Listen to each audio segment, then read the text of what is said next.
raadiyoonii Dirree Shaggar. raadiyoonii Dirree Shaggar. raadiyoonii Dirree Shaggar.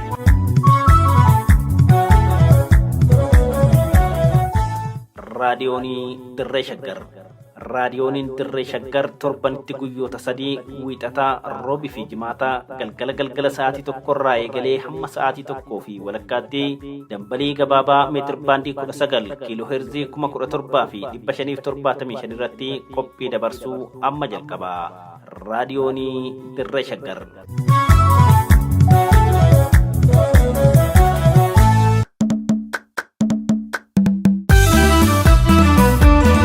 Nadhii aadaa. Qophii nadhii aadaa jedhu kanaan dilbii aadaa Oromoon qabu kan qoratamee himamee fi barreeffamee hin dhumne keessaa irraa qicannee cuunfaa xiqqoo isiniif dhiyeessina. Nadhii aadaa.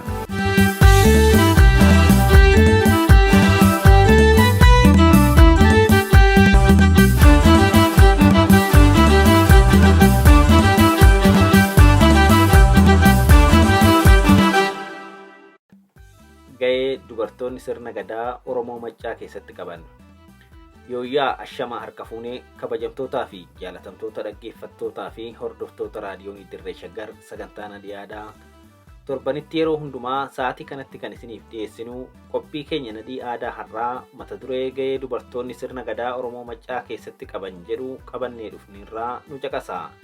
Qopheessan Lammii Jabeessaa, Gulaalaan Duubee Wayyeessaa kan isinii dhiyeessu immoo an Gurmeechaa Gammachuuti.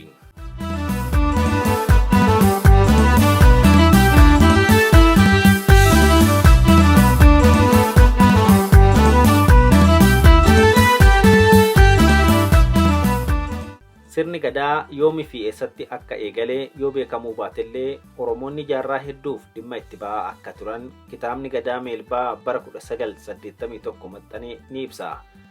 Abbaan gadaa Roobalee Aabba Sooriin kitaaba isaanii bara 2012 maxxansan keessattis sirni gadaa yeroo kana eegale jedhanii yoo kaa'uu baatanillee bara 1522 dura yeroo dheeraaf karaa walxaxaa ta'een akka hojiirra oolaa ture yaada hayyoota hedduu wajjin irratti waliigaluu isaanii ibsan.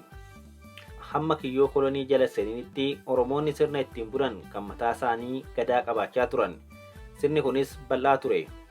Gadaan dhimma jireenya uummata Oromoo fulaa hundaan kan ilaalu sirna siyaasaa, aadaa, dinagdee fi amantiiti.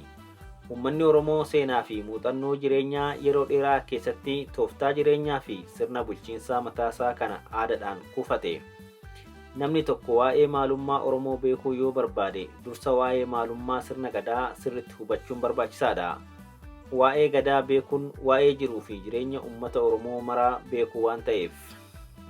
Sirni gadaa uummata Oromoo keessaa kan ba'ee fi uummatichumaan kan guddatedha. Addunyaa irratti mirga dhala namaa walqixxeetti eeguudhaan dorgomaa hin qabnedhas. Qorataan seenaa fi barreessaa beekamaan Kaaster jedhamu kitaaba isaa bara 1967 maxxanse fuula 158 irratti gadaan sirna siyaasaa argannoo addaa gurraachota Afrikaa fi raajii yookiin baatu baasa uummata Oromooti jedha. Sirni gadaa heera saba Oromoo guutuu kan siyaasni, diinagdee fi hawaasummaan sabichaa ittiin murteeffamu kan miseensi sabichaa mirgaa fi dirqama isaa beekee ittiin waliigaluu wabii tokkummaati. Sirna jaarmiyaalee hedduu of keessatti hammate waan ta'eef sirna bal'aadha. Gurmaa'insi gadaa akkuma mootummoota ammayyaa kamiyyuu qaamota seera tuman, seera hiikanii fi seera raawwachiisan of keessatti waan qabuuf duudhaalee sirna diimokiraasii olaanaa kan kuufate ta'uusaa hayyoonni dhimmicha irratti qorannoo gaggeessan ragaa ba'u. Obbo Alamaayyoo Hayilee kitaaba isaanii bara 2011 maxxansan fuula 218 irratti waa'ee gadaa ilaalchisee akkas jedhan. Sirni gadaa jaarmiyaalee aadaa wal danda'iinsaa hedduu kanneen akka jaarmiyaa moggaasaa, meexxichaa, siiqqee, jaarsummaa, gumaa, kallachaa fi caaccuu, bokkuu fi qaalluu, jaarmiyaa yaantuu fi kan kana fakkaatan qaba. Sirni kun tumaalee mirgoota dubartootaa fi daa'immanii akkasumas mirgoota maatii eegsisan hedduu of keessatti waan qabuuf mirga namoomaa kabachiisuu keessatti iddoo olaanaa qabaa jechuun kataban. Gadaan sirnaa fi seera Oromoon ittiin wal bulchuu kan miseensi garee mirgaa fi dirqama isaa beekee buluu tooftaa ittiin bulmaata hawaasa Oromoo seenaa safuu fi duudhaa Oromoos kan ibsudha. Piroofeesar Asmaroom Laggasaa Gadaa yoo ibsu, Gadaan sirna waan mara of keessaa qabuu fi jireenya hawaasa Oromoo kallattii maraan kan sakatta'u, sirna seeraa, siyaasaa, diinagdee fi kan waliin jireenya hawaasni Oromoo ittiin duulee roorroo walirraa dhoorkuu kan jiruu fi jireenya isaa hundaa ittiin tikfatu jaarmiyaa guddaadha jedha. Piroofeesar Muhammad Hassan barruusaa bara 2004 maxxanse fuula 61 irratti waa'ee sirna Gadaa yoo ibsu, sirna Gadaa jechuun seera siyaasaa, diinagdee, seera wajjin jireenyaa fi seera aadaa fi madda yookiin burqaa seera Oromoon bara qananii durii fi gammachuu sana guututti wal bulchaa fi ittiin of ijaaredha jedha. Qaama hawaasaa keessaa irra caalaan hawaasa addunyaa kanaa dubartootaaf iddoo guddaa hin kennan. Aadaan biyyoota addunyaa baay'een isaanii dubartoonni hawaasa gidduutti warra dhiiratiin walqixa dhimma siyaasaa, diinagdee fi hawaasummaa irratti akka hin hirmaannetti ilaalu. Barreessitoonni tokko tokkos sirna Gadaa keessatti akka waan dubartoonni gahee fi aangoo bulchiinsa siyaasaa hin qabnetti ibsu. Barreessitoonni hedduun sirni Gadaa barbaachisaa yoo ta'e illee gaheen dubartoonni achi keessatti qaban nyaata qopheessuu fi yeroo jiloota garaagaraa hirmaachuu qofa malee gogeessa Gadaa keessatti gahee hin qaban jedhu. Faallaa yaada barreessitoota kanaatiin immoo gaheen dubartoota aangoo siyaasaa isaan dhiiran walqixa qaban akka jiru ragaa irratti hundaa'uudhaan mormu. Aangoon dubartoonni karaa ifa qabeessa ta'een sirna Gadaa keessatti qaban akka jirus ibsu. Kanumarraa ka'uudhaan gaheen dubartoonni sirna Gadaa Oromoo Maccaa godina Shawaa Lixaa Aanaa Dandii keessatti qaban maal akka ta'e qaacessuuf Obbo Girmaa Haayiluu Fayyisaa waraqaa qorannoo isaanii digirii lammaffaa guuttachuuf Yuunivarsiitii Finfinnee Muummee Afaan Oromootti kan barreessan keessaa akka sagantaa keenyaaf tolutti qindeessinee isiniif dhiyeessuu jaalanneerra.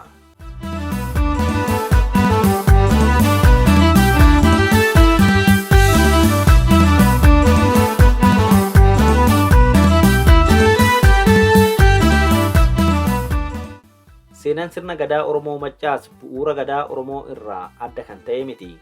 Garuu Konfedereeshinii bulchiinsa sirna Gadaa keessatti haala yeroo fi bakkaatiin wal simsiisuuf fooyya'insa tokko tokko taasisuu hin oolle. Ka'umsa sirna Gadaa Maccaatiif bu'uura kan ture sirna jaarsaa fi alangaatii jedhama.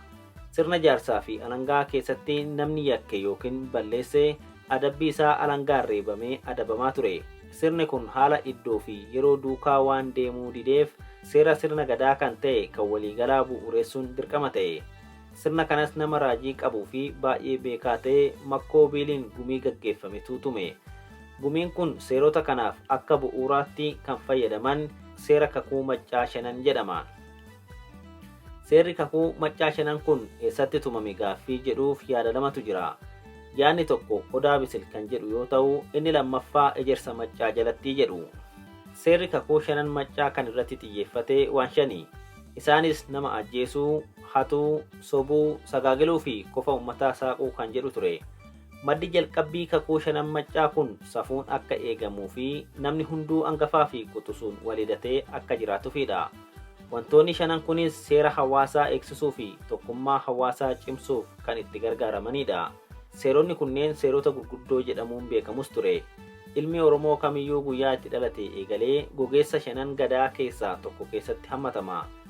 Duraan dursee kan inni hammatamu 5 Gadaa keessaa miseensa isa gaafa inni dhalatu aangorra jiruutuni. Kana jechuun gogeessa abbaasaa keessatti hammatamaa jechuudha. Gahee dubartootaa sirna Gadaa Oromoo Maccaa keessatti sirni Gadaa kan uumame yeroo namni biyya bulchuuf jabinni qaamaa barbaachisu ture. Duulee lafa Oromoo irraa diinni fudhate deebisuu danda'uuf daangaa lafa Oromoo hunda keessa naanna'uun to'achuu fi kabachiisuuf jabina qaamaa gaafata. Kanaaf yeroo sanatti kallattiin dubartoonni aangoo qabatanii biyya bulchuuf isaan rakkisuu mala. Sirna Gadaa keessatti akka warra dhiirotaa dubartoonni dirqama umurii dhalootaa keessa hin darban.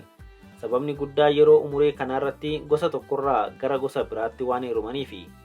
Gama biraatiin tokkoon gulantaalee sanaa keessatti gahee fi itti gaafatamummaan maatii irraa adda ba'anii lafa fageenya qabu gammoojjii keessa deemuun waan jiruuf isaanitti cima. Dubartoonni gulantaa umurii dhalootaa sirna Gadaa keessaa sababni dhabamaniif akka warra dhiiraa gosa tokko ta'anii akka itti fufne kan taasisu sirna gaa'ilaati. Kun ammoo heera uumati. Kana malees tokkoon gulantaalee sirna Gadaa keessatti itti gaafatamummaa fi gahee adda addaa waan qabaniif dubartoonni maatirraa fagaatanii itti gaafatamummaa kana bahuuf akka miseensa dhiiraa iddoo tokko gara iddoo biraatti deemuu waan hin dandeenyeef itti gaafatamummaa sadarkaan jiru kana bahuu hin danda'an jedhameetu. Sababoonni armaan olii kun dubartoonni kallattiin akka warra dhiiraa aangoo sirna gadaa akka hin qabaanne godhan. Akka qorattoonni sirna gadaa tokko jedhanitti sababni dubartoonni gulantaa sirna gadaa keessaa dhabamaniif haala ijaarama aadaa hawaasichaa, haala diinagdee fi haala uumamaatiin ta'uusaa ibsu. Kana jechuun dubartoonni yeroo gulantaa kanaa keessatti heerumuu fi garaatti baachuu waan danda'aniif ga'ee fi itti gaafatamummaa sadarkaa kanarra jiru akka warra dhiiraa bahuu hin danda'an. Akka fakkeenyatti itti gaafatamummaa sadarkaa kanarra jiran yoo ilaalle looniin foora godaanuu, lafa adda addaa keessa naanna'uu, lafti hawaasicha irraa fudhatamee jiru yoo jiraate waraananii deebisuu fi kanneen biroo hedduutu jira. Kanaaf dubartoonni itti gaafatamummaa armaan olii kana sababa uumamaatii fi haala ijaarama aadaa hawaasichaa irraa kan ka'e bahuuf rakkisaa ta'a jechuudha. Garuu sirni gadaa akkaataa dubartoonni gadaa keessatti warra dhiiratiin walqixa dhimma siyaasaa, diinagdee fi hawaasummaa irratti hirmaachuu danda'anii fi mirga isaanii warra dhiiratiin qixa kabachiifachuu akka danda'aniif jaarmiyoota adda addaa sirna gadaa keessatti hundeessaniiruuf. Kanaafuu dubartoonni jaarmiyaa akka wiyyoo, ateetee, siinqee, qanafaa fi rakkootti gargaaramuun dhimma siyaasaa, diinagdee, hawaasummaa fi aadaa irratti hirmaatu. Karaa jaarmiyaa kanaatiin mirgi isaanii dhiiraan walqixa akka kabajamuuf hubatamuu qaba. Kunis dubartoonni umurii dhalootaa keessa waan hin dabarreef sirna gadaa keessatti ga'ee fi itti gaafatamummaa warra dhiiratiin qixa hin qaban namoota jedhaniif deebii quubsaa ta'aaf. Qorataa seenaa kan ta'e Jamjam kitaaba isaa bara 2011 maxxane fuula 114 irratti akkas jedha. Adeemsa gulantaa yookiin luba raabaa irraa gara dooritti ce'amu keessatti dhiiraa fi dubartiin waliin keessa darbu. Miseensi dubartootaa sirna qajjimaa muriisa yoo gaggeessan, warri dhiiraa ammoo sirna waddeessaa muriisa gaggeessuun gara luba itti aanutti isaan lachuu ce'uu jedha. Kana jechuun sirna gadaa keessatti dhiiraa fi dubartiinis siyaasaa fi bulchiinsa keessatti walqixa qoodaa fi itti gaafatamummaa akka qaban agarsiisa. Gadaa keessatti akkuma miseensi warra dhiiraa ga'ee fi gaafatamummaa adda addaa qaban, dubartoonnis ga'ee fi gaafatamummaa adda addaa qabu. Gaheen dubartoonni sirna gadaa keessatti qaban keessaa muraasni waldhibdee adda addaa furuu, jiroota adda addaa kabajuu, yeroo waraanaa warra dhiiraa eebbisuun yookiin abaaruun deeggaruu fi yeroo rakkinni adda addaa hawaasa mudatu bahanii waaqa kadhachuu fi kanneen biroos jiru. Dr. Kuween barreeffama qorannoo isaanii hedduu keessatti akkas jedhanii turan. Dubartoonni Oromoo yeroo mirgi isaanii jalaa sarbamee karaa siinqeetiin kabajatu. Kana malees yeroo wal dhabdeen garee tokko yookiin garee adda addaa gosaa fi lammii gidduutti uumamte dubartoonni karaa sirna siinqee kanaan to'atu jedhan. Yeroo hongeen hawaasa mudatu dubartoonni muka bakkanniisaa jedhamu jalatti walitti qabamuun waaqa kadhatu. Sirni kun uddoo afataa jedhama. Kanarraas wanti hubatamu akkuma warri dhiiraa yeroo rakkinni akka dhabamuu roobaa, dhukkubni adda addaa fi hongeen hawaasa mudatan warri dhiiraa horooroo afatanii yookaan eboo ciibsanii waaqa kadhatan, dubartoonnis yeroo rakkinni akkanaa hawaasa mudatu akkuma miseensa warra dhiiraa bahanii uddoo afatanii waaqa kadhatu jechuudha. Dubartoonni Oromoo sirna gadaa keessatti kabaja guddaa qabu. Akka amantaa sirna gadaatti dubartiin cubbuun qabdu. Waaqaan dhiira caalatti wal qunnamuu dandeessi. Ishiin qulqulluudha, laaftuudhas. Kanaaf waaqni ni dhagahaaf, sagaleen ishiis waaqa biratti jaalatamaadha. Gama biroon haati manaa abbootii gadaa qaalluu fi hayyuu hundaa kabajuma abbaan manaa isaanii hawaasa biratti qaban qabu. Akkasumas mana cidhaas ta'ee kan gadaa keessatti daadhii dubartii dursanii hin dhugan. Nyaatas namni dubartii dursee hin dhadhamu. Dubartiin wanta barbaadde yoo kadhattee hawaasa irraa hin dhabdu. Gadaa keessatti wanti dubartiin kadhattee dhabde tokko waanuma kadhatame sanatu hin jiru yookaan namuma kadhatame sanatu hin jirre jedhamee fudhatama.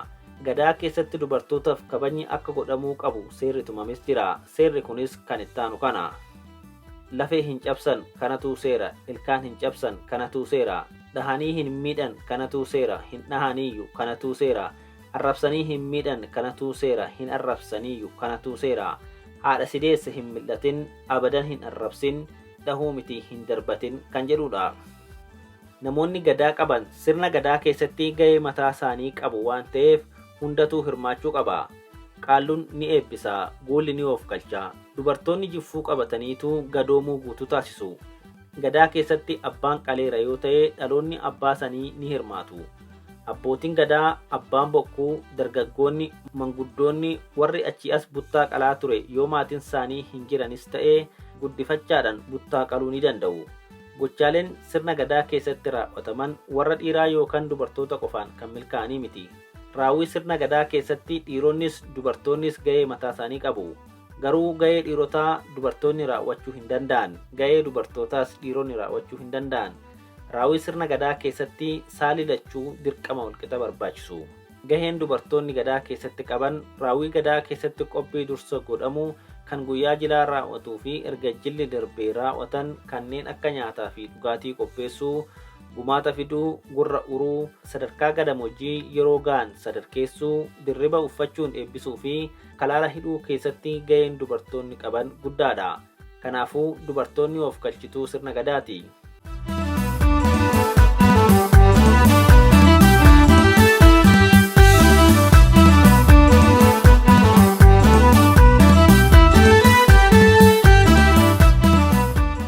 Walumaagalatti gadaa keessatti dubartoonni biyya bulchuu fi duula deemuuf carraa hin argatan jechuun ga'umsa hin qaban jechuu miti. Akka gadaatti dubartoonni hiddi latiinsa ilma namaa akka addaan hin cinne gochuun sanyii ilmaan namaa itti fufsiisuu fi maatii kunuunsuu keessatti qoonni isaanii olaanaadha.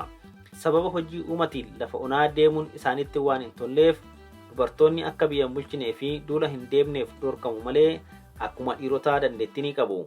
Gadaa keessatti dubartoonni kallattiin filamanii biyya bulchuu baatanis gama siyaasan gaheen isaan qaban xiqqaa miti. Dubartoonni diinaan akka dhiirotaa waan hin sarbamneef gabaa fi bakka hawaasni wal ga'u hunda deemanii odeeffannoo funaanuun dabarsu. Yeroo warri dhiirotaa gara lolaa deemanis galaa yeroo dheeraaf turu qopheessanii siinqee isaaniitiin eebbisanii gaggeessu. Akka lammiin isaanii kun haamilee cimaan diina biyyatti dhufe ofirraa faccisuufis sirbaa fi walaluudhaan onnachiisu. Lola lammii gidduutti ka'e siinqee itti aggaamanii araara buusu. Diina immoo ittiin abaaru, malkaattis ba'anii rooba ittiin kadhatu. Egaa kanarraaf qopheeffanne xumurreerraa waan nu caqastaniif ulfaadhaa. Nama torbanii nuna jedhu horaa bulaa deebanaa.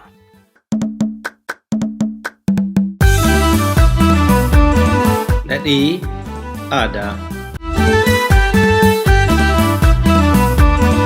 Qophii nadhii aadaa jedhu kanaan dilbii aadaa Oromoon qabu kan qoratamee himamee fi barreeffamee hin dhumne keessaa irraa qicannee cuunfaa xiqqoo xiqqoo isiniif dhiyeessina. Nadhii aadaa.